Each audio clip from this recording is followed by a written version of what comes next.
Welcome to tonight's edition of Rochester City Council Speak to Council. I'd like to just begin by making people mindful of our ground rules. We have tonight, you have a time limit. I believe it's 3 minutes for each speaker. Is that correct, Madam Clerk? Yes.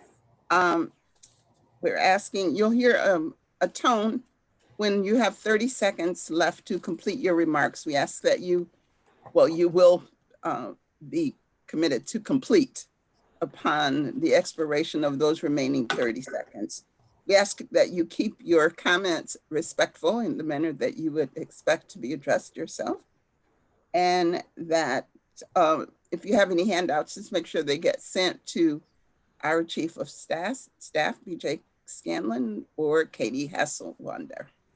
With that, I ask Madam Clerk to begin. Annabelle Gina Cruz will be joining us by Zoom.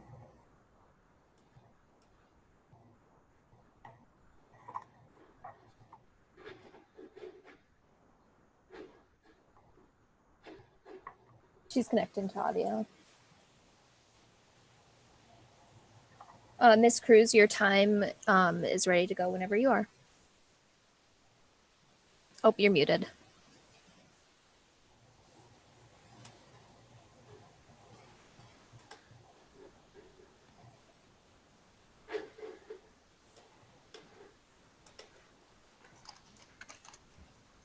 Are you ready? Yep, go ahead. Hi, my name is Annabelle Gina Cruz. I am the CEO of Hills of Greatness. I'm a lead advisor at the University of Rochester Hill program and also the president of Stay for Survivors Advocating for Effective Reform.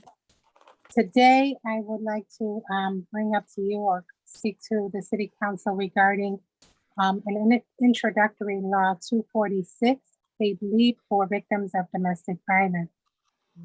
I have also been an advocate for domestic violence and community for over 20 years. And I know the importance of having this law because I am a survivor as well. If I would have had this law many years ago, in over 20 something years ago, I would have maintained my employment because many times we get fear where we have a lot of fear and don't want to talk to anyone because of the fear of losing our employment. Today, with this law, you're giving the freedom to many victims, survivors, and their families the opportunity to be able to speak up and break the silence against domestic violence, not only in their lives, but also in the workplace.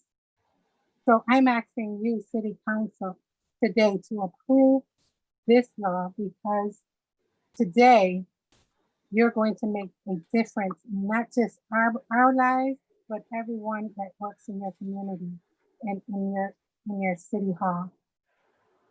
I know that one other thing is very important to me is that we also train not only administrators, supervisors, and managers, but also line staff to be aware of any domestic violence that is going on in the community in their surroundings.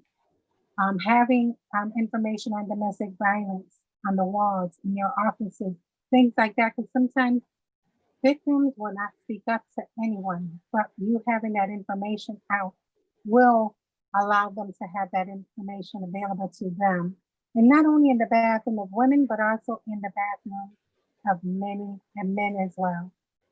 So thank you for your support on this bill today. We thank you for all you're doing, City Council, Mayor Lovely Warren, and the City of Rochester to change and break the silence on domestic violence and shine light on domestic violence. Thank you. Maisha Beard Johnson will be joining us by Zoom. Good evening, Mayor Warren, Madam President Scott, Vice President Lightfoot, and members of City Council. I'm very heartened to speak from the perspective of children whose homes are fueled by domestic violence, and I'm speaking from my heart. When I was 7 years old, my father was addicted to drugs and alcohol, and my mother worked at one of the leading and most innovative companies in this city, Eastman Kodak. We would pick my mother up from work late every day, often well past 8 o'clock when she was off at 5. She'd have to fight on the way to and from work, possibly hit in the face and choked. She'd have to wipe her tears, walk into work daily, hiding her physical and emotional scars. My mother could not easily escape domestic violence because of many reasons, but one that fits this evening and my reason for being here, I will share. If she was late or missed work, she would lose her job. Naturally, she was often late and often missed work because of the abuse. And as an adult woman who is almost 50, who is still deeply affected by my childhood trauma because of what I witnessed, I believe in my heart of hearts that if my mother had the opportunity to use paid time off, to seek legal counseling, to seek shelter, or to receive mental and or medical health care without the risk of losing her job and without my father's knowledge, we could have escaped the abuse long before we did. Ultimately, my mother lost that job. And this is why, as a city employee and a woman, again, who still deals with childhood trauma, I humbly implore you to pass legislation in support of job security for city employees who are victims of domestic violence so that they can escape their abuser and save their children from lifelong trauma, knowing that their job is safe. Thank you. Annie Lane will be joining us by audio.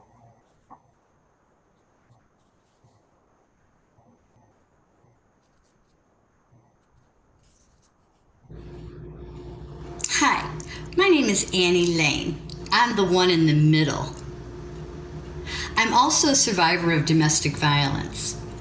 I fled my home in 1995 from Parrington, New York, and stayed about 45 days in the shelter, which formerly was known as Alternatives for Battered Women, and now it is, of course, the Willow Domestic Violence Center. So fast forward, this is me, maybe a year or so ago, with my new family, husband with the bandana on, son Zachary, he's my stepson, and his wife Monica, and their baby Trenton. And now they have 2 boys. Tobias is 6 months old. So this is the great news. I am a survivor, I'm a thriver, I'm an activist, I'm an advocate, I'm an educator, and I'm an entrepreneur. So I wanted to thank the Rochester City Council for allowing me a few minutes just to talk to you a little bit about why I think it's just so important that you pass this legislation to set a policy with the Rochester Police Department, City of Rochester, to have a domestic violence in the workplace policy whereby there's zero tolerance, and you will allow for any employee, man or woman, who's affected by domestic violence to have time off from work with pay to help get safe, get sanctuary, get settled, and not miss a beat and not have to worry about a paycheck and where their next meal is going to come from. So we're asking you to please pass this legislation. It's crucial that you do that to keep victims of domestic violence and sexual assault safe in their homes. And if they're not, they know with all confidence that they can confide in their human resources department, that it'll be confidential and there won't be any questions. They'll be believed and they'll be granted the time off with pay to get the help they need to get safe and to thrive like I am today. Thank you so much for your time. I appreciate it. And I'm also going to attach some videos to this, which are very educational. They're less than 3 minutes each. And I'm also going to attach a resource from Futures Without Violence. And it really gives you some great guidelines on how to kind of screen your employees to determine if there is domestic violence going on in their relationship. And God forbid if it's someone who works for you who's also the perpetrator.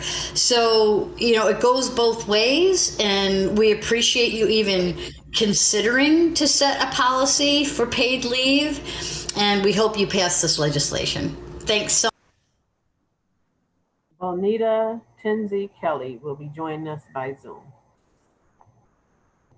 Good afternoon, everyone. I'm new to this.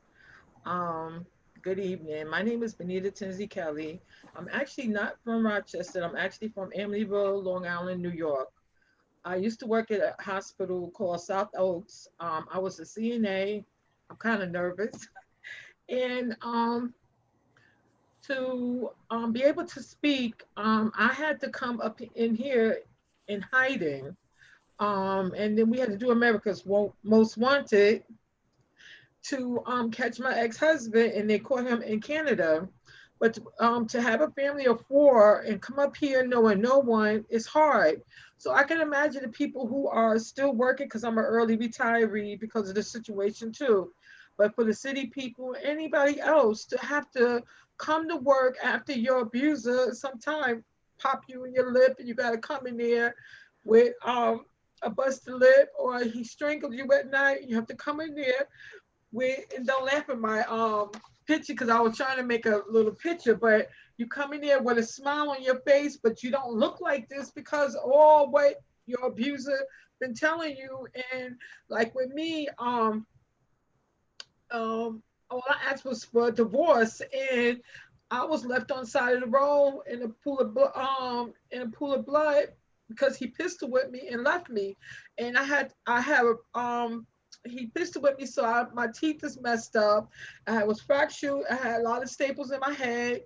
I couldn't see my kids at one point. So it's hard sometimes when you have that smile on your face in front of your kids, because I have a family of 4. And I didn't want my girls to think they're supposed to accept it. And I didn't want my boys to think that they're supposed to beat women, you know. And I was like, you know, it's hard to go to work with a smile on your face. And sometimes you have to tell your coworkers what you're going through. So if you need a time off, they can understand.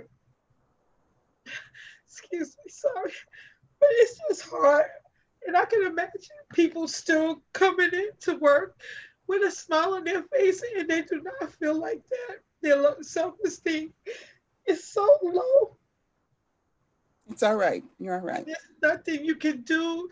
And it's nothing, because, you know, when you put an order of protection, it makes the person more madder. So it's nothing really, everybody said they're there for us, but it's hard. And sometimes it's not, because when we try to help ourselves and our family, it makes the abuser more madder. So like when I came to Rochester was way different than where I left at, because at the safe house, there was no, it was like when I went into the hospital, I went beside a side door. I had a tinted van. They took me in and out wherever I had to go. If I had to go to DSS, they took me in the tinted van behind the side door. I didn't have no identification. They did what they had to do because bills had to be paid at the safe house. But when I came to Rochester, I was so scared because you had to catch a bus to go to DSS to take it, because I came through ABW. And it was so hard. I was so scared for a while, to the point I was like, you know what, if he's going to come and find me, he's just going to come and find me, because it was kind of hard. I didn't know nobody You have here. 15 seconds left. So my thing is that, you know, if I wish this would go through, because it's hard as an abuser, as someone who's being abused, to go to work. It's very hard. It's hard because your emotion, sometimes you can't do your job the right way and everything, but I pray that this and everybody else, whoever speak, will get to y'all to pass this law in the name of Jesus, because it's hard. It's very hard, and I love y'all. Y'all have a blessed, beautiful evening. Thank you. Kevin Yost by voicemail.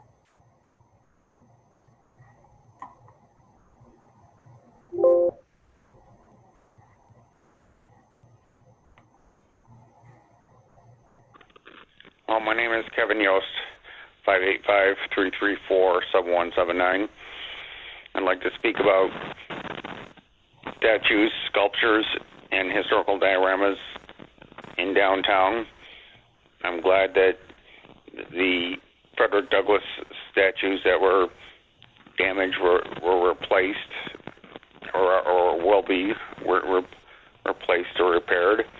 I'm glad that the statue of Colonel Nathaniel Rochester in South Wedge was repaired. At last check, the historical diorama of the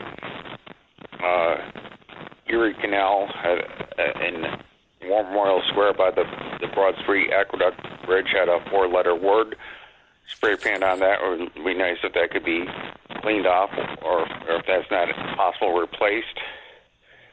I would like to see a historical diorama of the former Erie Railroad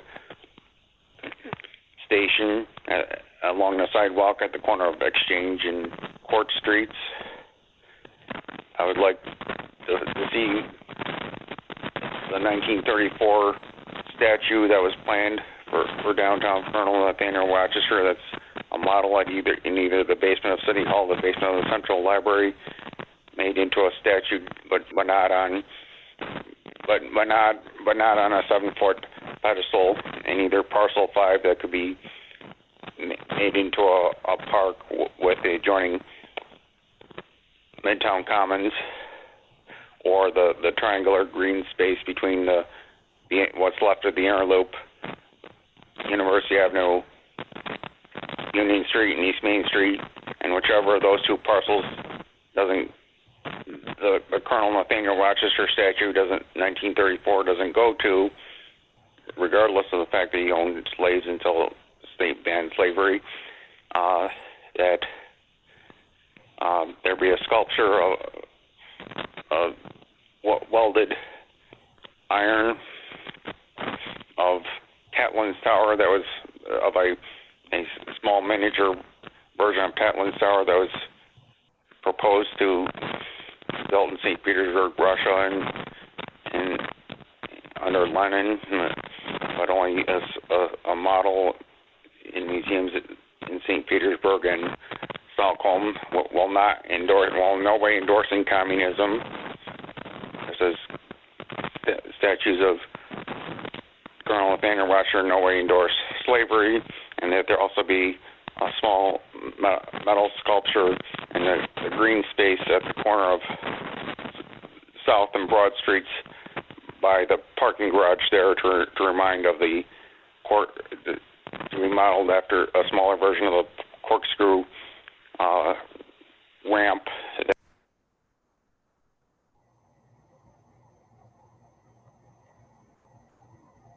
Is that it, Katie? Roger Finkel.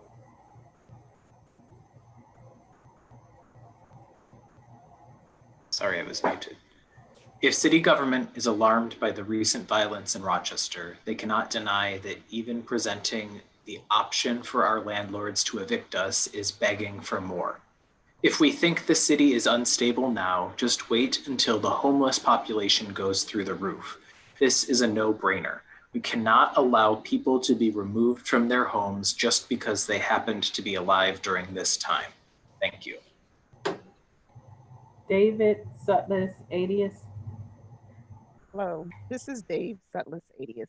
I'm a resident of the city. I'm writing this email to ask you to take up a number of housing-related issues as quickly as possible. Time is of the essence, as the moratorium on tenant evictions will expire soon, and these must be prevented. As a unified group, you should good cause eviction protections for tenants, the right to counsel for all tenants facing evictions, passing the Tenant Opportunity to Purchase Act, TOPA, canceling as opposed to postponing all residential rent during the pandemic. Others will be commenting more on all of these, so I am going to use my time to put all of this in perspective. Passing this housing-related legislation does a lot more to help reduce violence than an illegal curfew. It's also a human rights issue. Also, legislation such as this is a significant start to fighting systemic racism in our city.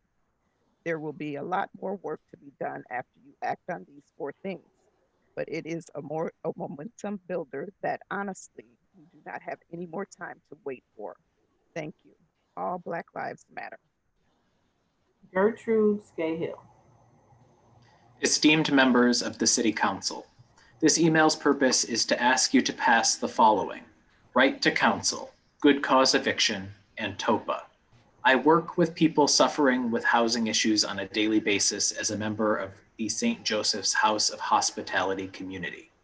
The above measures would be important steps toward fair practices, affordable, decent housing, and just treatments of tenants. I appreciate your attention to these matters.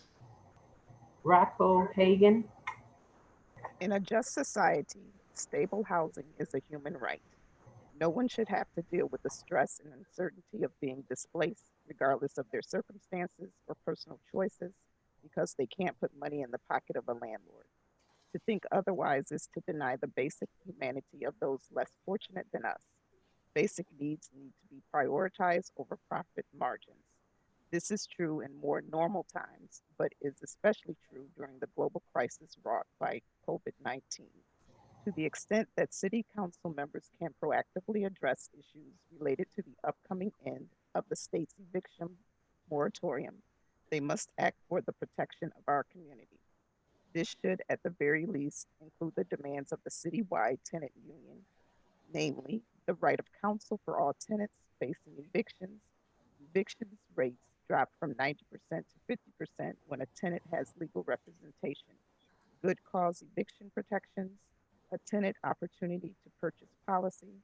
Other policies to consider include inclusionary zoning, rent control, developing affordable housing that is actually affordable for the people that live in this community, stabilizing affordability by management through community land trusts, housing trust funds to provide for and support long-term affordable housing development, and laws that prevent landlords from discriminating based on source of income. I hope that the City Council has the compassion to take these requests seriously. Thank you. Reedy Singh. Voicemail.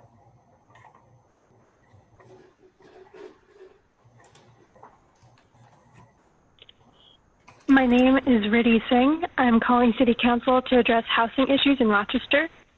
I am asking you to defund the Rochester Police Department by at least 50% and use some of that funding to guarantee the right to counsel for all tenants facing evictions, to pass good cause eviction protections, and to pass the Tenant Opportunity to Purchase Act. Housing is a human right, and we are not currently prepared for the massive wave of evictions coming. I ask you to take action immediately. Thank you. Allison Denchinger, Zoom.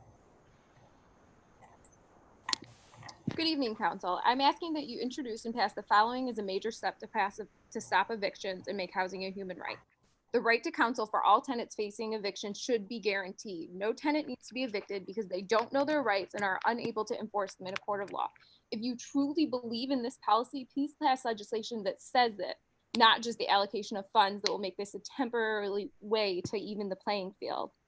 Good cause eviction is a critical part of stopping the impending evictions, but also provides long-term stabilization to our city and neighborhoods. Did you know that 1 in 5 Rochester residents move at least once a year? Think of it this way: tenants who live in bad conditions or have aggressive landlords are limited in what they can do on a month-to-month lease and their inability to build housing stability. We will never have perfect data on this unless a tenant refuses to leave and is taken to court with a holdover eviction. The impact of this protection for tenants will ripple beyond just the individual families and their tenants. We need you, as the leaders of our city, decide that people matter more than profit, that the right to housing is more important than the right of a profit of a property owner. This is the opportunity to be on the right side of history and pass good cause. In addition, the Tenant Opportunity to Purchase Act will give current tenants the opportunity to build wealth and keep it in our community. The massive buy-up of property that is coming as a result of this economic crisis. It's time to act before it's too late and out-of-town landlords buy up our rental property. Passing TOPA now and reallocating funds at a later date is a great way to start this process that allows us to put community need before profit. I'm personally have talked to almost every one of you about how you value our local residents over our out-of-city landlords extracting from the community. Each time I'm met with the answer that of course you value our in-town residents and tenants more than you value the out-of-city property owners. Please take this opportunity to make that true in the work that you do. In closing, if we reallocate funding from the RPD, we can fund our way out of this housing crisis. This and the passing of more tenant protections on the local and state level can be a huge step in changing the system and making housing a human right in the city of Rochester. Thank you. Ben Lavelle.